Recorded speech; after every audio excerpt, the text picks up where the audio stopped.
жеңиш партиясы айткандай жанагыдай ар кандай нерселер болгондо анан кийин өзүбүзгө ошол жерде обходный жол болсо баш жагына коюп урабыздагы скоростун понижать. Экинчи маселе мына спуск жогору жактан мына бир спуск жүрөшүп көрөм. Ошондон до конца кылыш керек. Аягына чейин чыгарыш керек. Себеби аяк сезип калса скорость кармай калган. Ошол жакка кете турган болсун. Анан бул жакты да сүйлөшөбүз. Жок, мындай кылайлы эжелер.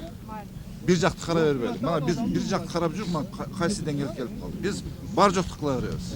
Бар жокту. Эч кандай проблема болгон эмес эле да, балдар эми. Жок, проблема мен башынан өткөрүп жүргөм 4,5 жыл губернатор болдум.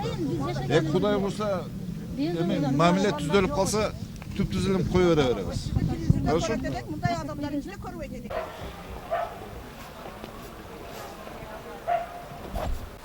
سبحان ربك رب العزة عما يصفون وسلام على المرسلين والحمد لله رب العالمين. Şükepsizler.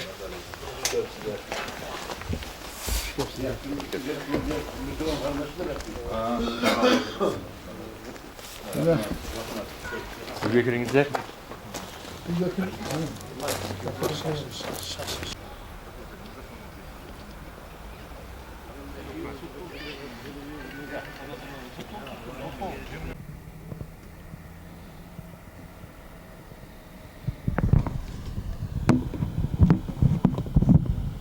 Саламатсыздарбы, мен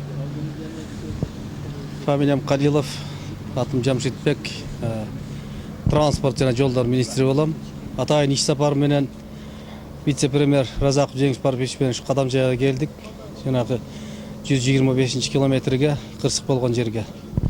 Биз бул жердин азыр долбоорлоо институту менен бирге пландаштырып, жанагы жердеги бул жерде кырсык болуп аткан жерге каршы чараларды көрөбүз сөзсүз.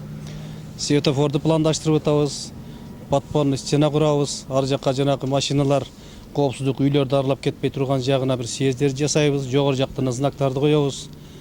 Жана мына айылдын баш жагына мындай машиналардын жанагы именно бензин, май ташып келип аткан машиналардын жана ылдамдыгын азайтуу үчүн бир кыйла чараларды пландаштырып жатабыз.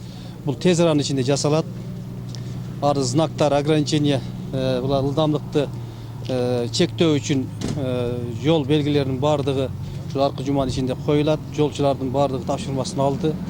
Долбоор тез аранын ичинде жасалат дагы бул жердеги коопсуздукту элдердин жакшынакай коркпой жашоо үчүн шартты сөзсүз түзүп беребиз.